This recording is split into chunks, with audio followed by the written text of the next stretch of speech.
Gail, thank you so much. You have such a beautiful voice, and that song has it's such a meaningful song. Every time I hear it, it brings chills to me. When you listen to the words and you hear the despair and the struggle of our ancestors, and yet at the same time, it provides me with joy when you hear the conviction and the hope they held for a better day. And I can't thank you enough, Gail, for setting the tone for this occasion this morning. As noted in your program, that's the Negro National Anthem, Lift Every Voice and Sing, and it was written by James Weldon Johnson. And it's significant to note that James Weldon Johnson from Jacksonville area, Duval County, became the first African American to pass and get admitted into the Florida bar. And that was in 1897, 116 years ago, that he first passed that bar. And I can only believe that if he was living here today, that Mr. Johnson would see this day here as a day full of the hope that the President has brought us.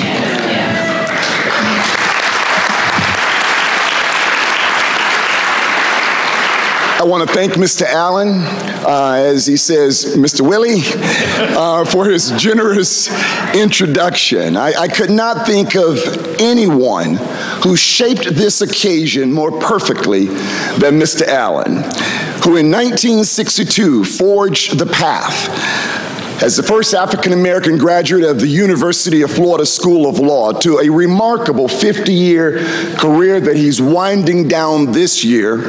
And as he mentioned, he was the one that gave me my first legal job in 1983 as a law clerk with his practice.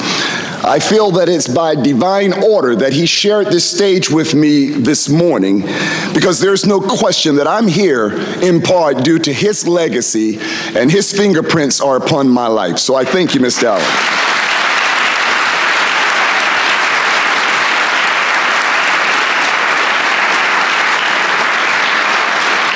I want to thank my brother, my only brother, Cyrus Pettis, for a beautiful invocation. He's always been such a great role model for me. I've tried to follow his path in so many different ways, and I'm blessed that you are here today to share this moment with me. You and the rest of the family have always shown such great support for all of the endeavors that I have wanted to undertake, and I thank you for that. I want to give a special thanks to my wife, Sheila, of 25 years. You've been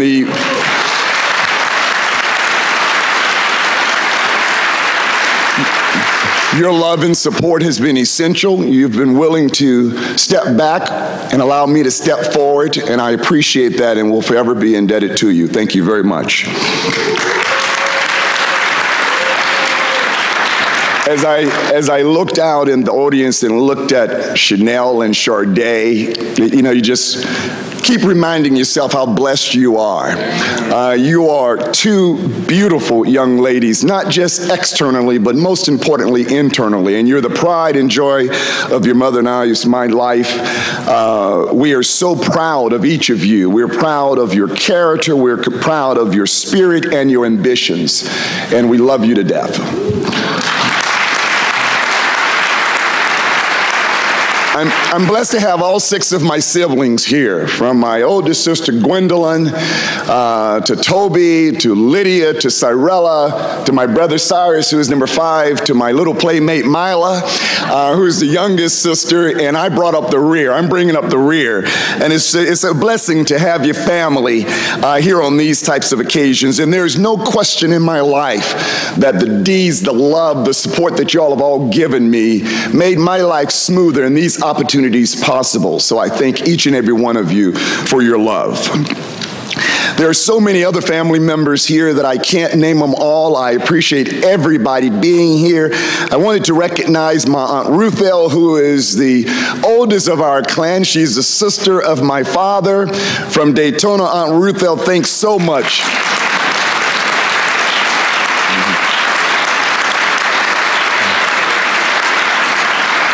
Thank you for being here. And I wanted to also recognize my namesake, Colonel Eugene Scott, the man that I was named after. Brother, I appreciate you being here. And I have so many family and friends literally from across this country, and it really touches my heart that people would pause to come share this moment with me. Lastly, I would like to thank my law firm of Haliczer, Pettis, and Schwamm. I could not possibly reach this level without the love and support. Y'all have had my back. You've covered hearings, and I'm going to ask you to do it one more year. If you can cover one more year, I promise I'll be back. No, but you have been great, and the best part about it is that we're all friends. And I want to recognize my longtime partner, Jim Haliczer. Jim was at the first interview when I was interviewed back in May of 1985, and we've been friends and partners since then. Jim, I appreciate your love, your support. You're like a brother to me, and I really, really, really appreciate you being here. I want to recognize my secretary, Miss Christina Marr. I think she's way in the back because she thought I wouldn't see her. But, you know, as they say, God knows what you need, and he sends it right on time. Well, he sent me the Energizer Bunny in Miss Christina. She brings more energy than anybody that I know, but that's exactly what I needed for this journey. And Christina, I really appreciate all that you've done, and I appreciate the support that you'll continue to give me. There are two people that I would have loved to have shared this day with, and I would love them to have been there physically today, but they're not, and that's my late parents, Cyrus and Sarah Pettis.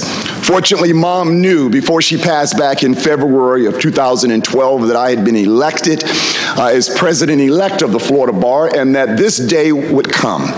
And while they're not here in physical presence, certainly their spirit is with me and with us, and it's always with me. I feel their presence today because everything that I've ever been and everything that I would ever become is attributed to the love, the guidance, and the sacrifice that they gave me through their lives.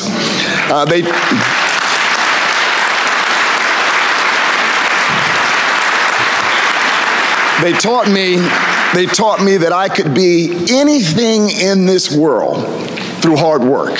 They gave me that confidence.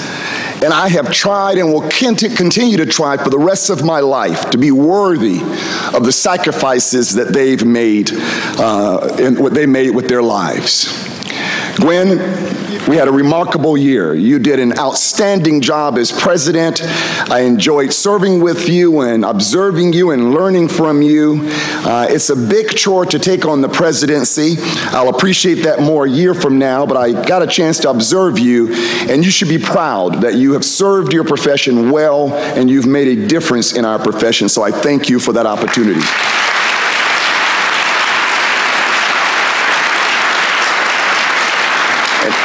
Greg, I'm looking forward to working with you. We've been friends now for the time you've been on the board, and people say you've covered every possible corner of this bar, and I agree with that. And we're going to be a heck of a team. You're going to be a great president-elect, but most importantly, next year, this time, you'll be an excellent president. I look forward to working with you, providing leadership to this bar. Chief Justice Polston, members of the Supreme Court, members of the Board of Governors, the judiciary, and legislators, we thank you for your presence, and we thank you for your support of our bar. When we discuss diversity and inclusion, it is often a concept that some find difficult to envision and even harder to fulfill. But an offer of inclusion without more is an empty gesture. We need inclusion backed with opportunity.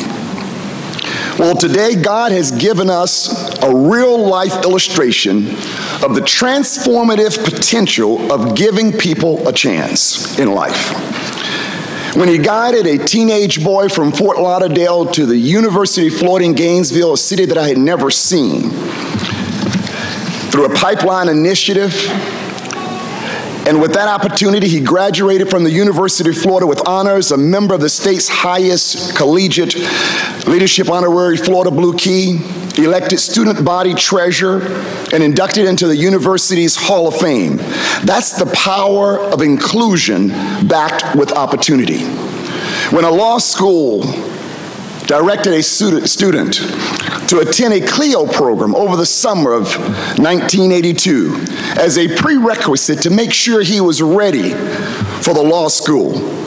And once again, upon admission, he matriculated successfully through the University of Florida, only to return to serve on the Board of Trustees and with his family establish endowments that are helping other students. That's the power of inclusion backed with opportunity.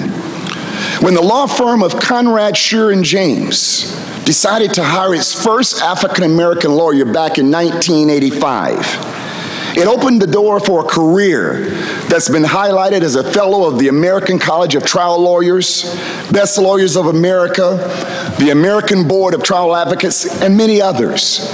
And I raise those not to boast, but I rather raise those to say you never know who you are lifting when you elevate another person to higher ground.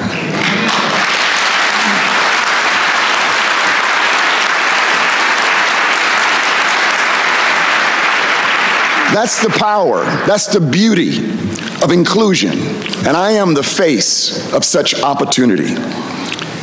If we're lucky in life, there will come a moment when our life will transcend our self-interest, and we will become instruments of good, fulfilling a cause seemingly beyond our reach. I thank God that I'm living such a moment here this morning.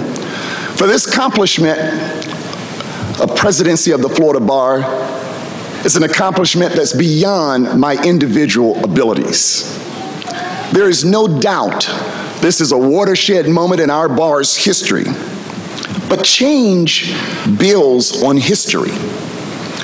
John Glenn orbited the Earth on 3 separate missions before the day arrived where Neil Armstrong was allowed to take that one giant step for mankind. While I'll always be recognized as the first African-American president of the Florida Bar, I am certainly not the sole cause of this accomplishment. There were many who came before me and took the blows of indignity so that I could stand here this morning tall with pride. Those whose backs and shoulders carried the burdens of segregation so that my generation could enjoy a life of endless possibilities and reachable dreams. At every Olympics, we observe every 4 years that there's a flame that's lit, and that single individual gets a lot of glory and fanfare. However, the torch would not be in place to accomplish such feat, but for all those that relayed the torch in earlier days, which created the possibility of that moment. Similarly, the torch that I carry today has had its flame sustained by some real heroes. There were times when the flame flickered with the threat of extinction, only to be refueled by the hearts of boundless resilience. From Joseph E. Lee, admitted in 1873, first African American in the state of Florida admitted to practice with a law degree. Thomas J. Reddick Jr., 1952, who became the first African American circuit court judge in this state. Bernice Gaines Don, 1958, became the first African-American female to be licensed to practice law in the state of Florida. Joseph Hatchett, appointed as the first African-American to our Supreme Court in 1975. And there's so many more whose names I would love to call, but time does not permit. But in addition to those that I did mention, there are 2 that I must highlight. We must never forget Virgil Hawkins.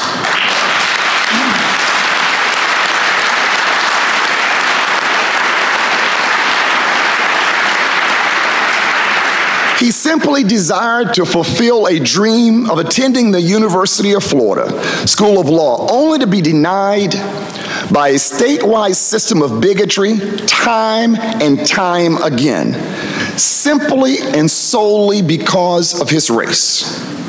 But despite the blatant bigotry, his spirit and his resolve held firm and is part of the foundation upon which we all stand on this day. Secondly, I want to recognize Henry Latimer.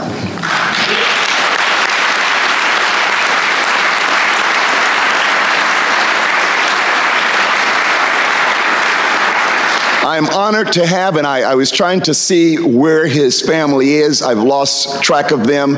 Are they here this morning?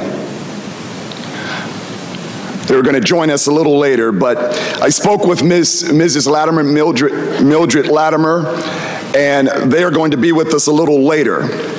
We all know that Henry would have been the first African-American president of the Florida Bar, but for his untimely death in 2005. But let there be no doubt that Henry's spirit lives today.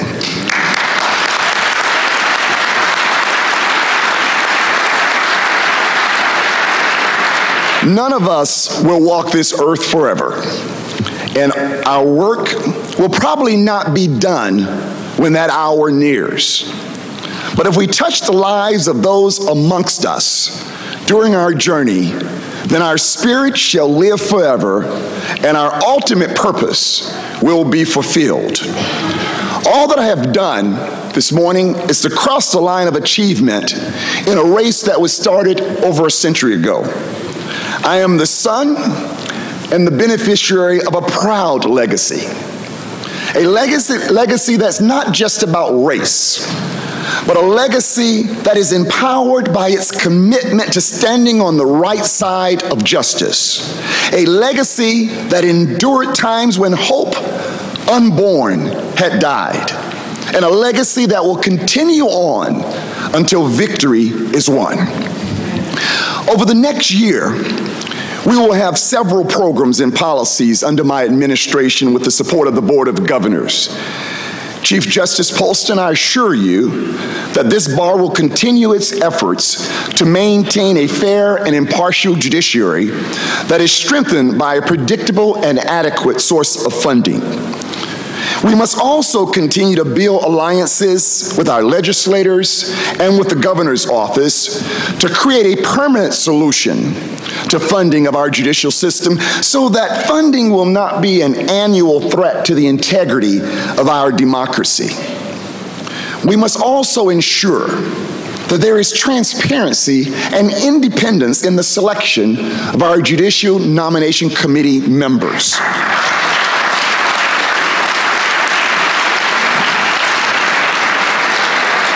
And to the appointments to our various courts.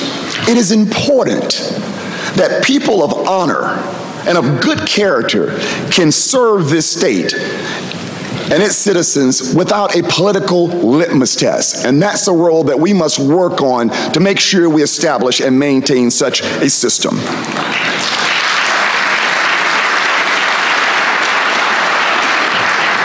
Next, we will strengthen the bar's benchmarks civics education program. This program is developed and coordinated through our Constitutional Judiciary Committee, and it offers attorneys structured presentations that they can use to discuss fundamentals of government and the courts with adult, civic, and community groups. It is critical that we as bar leaders encourage other members to get engaged in educating the public on the founding principles of democracy. And this can't just be something that we call upon in times of crisis.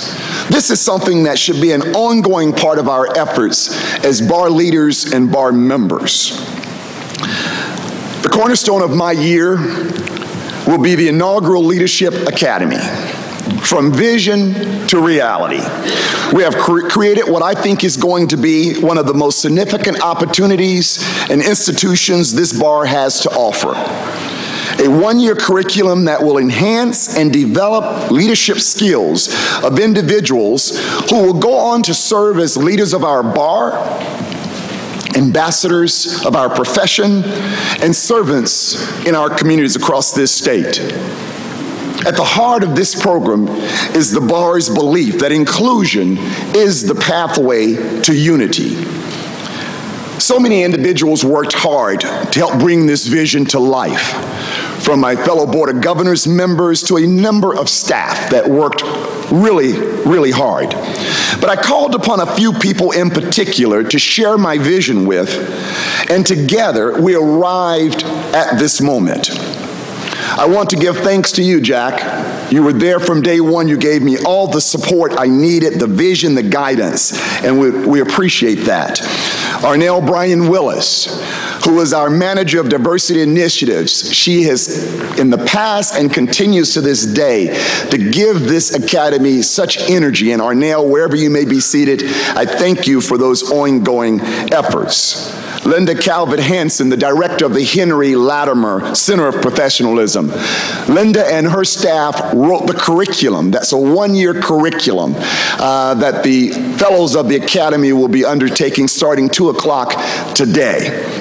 I thank each and every one of you for your efforts. I want to give a special thanks to my friend and Board of Governors member, Renee Thompson. Renee was the first person I shared my vision with about the Leadership Academy. I just told her that I thought its time had come for us to have an academy in this bar. And Renee, you took the idea, you gave it energy, you gave it life, and I'll forever be indebted to you, and I appreciate it so much. You will be a great and excellent chairperson of the Leadership Academy, and I'm looking forward to seeing it unfold. Thank you very much. The Board of Governors recently voted to name the Academy after the late William Reese Smith, Jr., a former president, as Gwen said, of 3 levels, our State of Florida Bar Association, the American Bar Association, as well as the International Bar Association. He's the only person to hold those 3 distinct honors. But Reese was much more than just a president of some bar organization. He was the embodiment of a servant leader. He was the consummate lawyer. And those are the characteristics that we pray and hope that we're able to instill in the fellows of the Academy as they go through this curriculum. It is with great pride that I introduce to you a few members. I know all of them are not here. They don't report to this afternoon. But I want to introduce the inaugural fellowship class of the William Reese Smith Leadership Academy. Would you please stand, those that are here?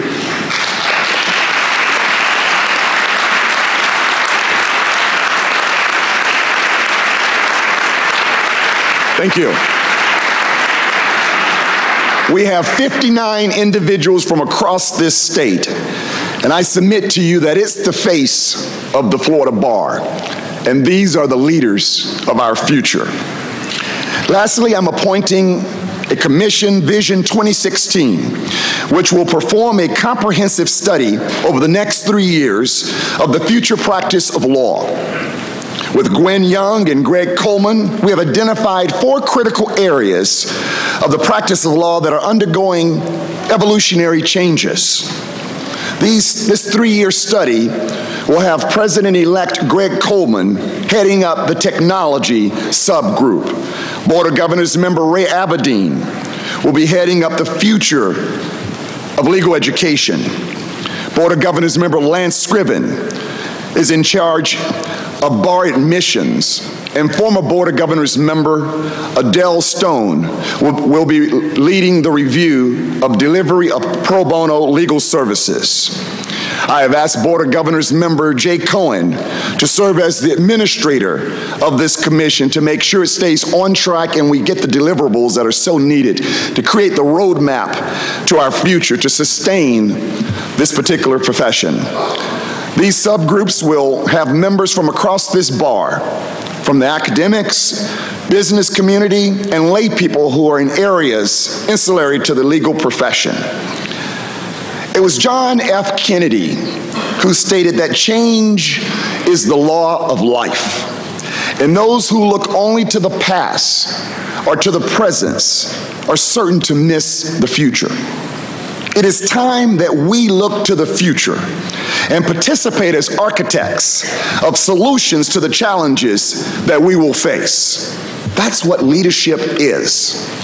And that is the only way that we can ensure that the legal profession will maintain the core principles of providing public service, protecting rights, promoting professionalism, and pursuing justice.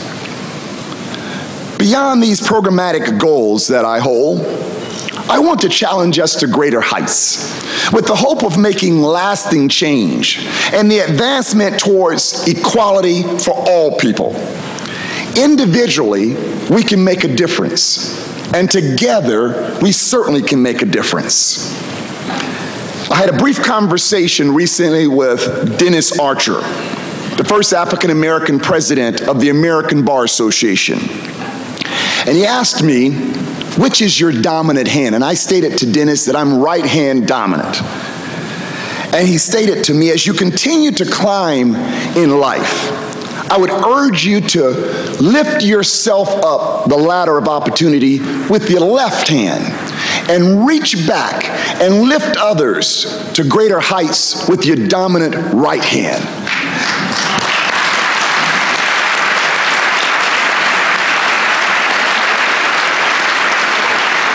That statement is a twist on our natural human tendencies. Our natural tendencies are to save our best for ourselves, to use our strongest for ourselves. But the true essence of life is to share your best with others. In closing, let's remind ourselves of the words of Dr. Martin Luther King when he stated that an individual has not started living until he can rise above the narrow confines of his individualistic concerns to the broader concerns of all of humanity. This year, we're going to broaden the scope of our work as bar leaders, and we're going to reach further, we're going to lift higher, and we're going to embrace those that we come into contact with so that the words of diversity and inclusion will have true, real, and substantive meaning. That's the spirit that's essential for us to truly stand as one bar with one mission. And that's the mission of equality and justice for all. I appreciate your time this morning. I appreciate your support, and may God bless each and every one of you.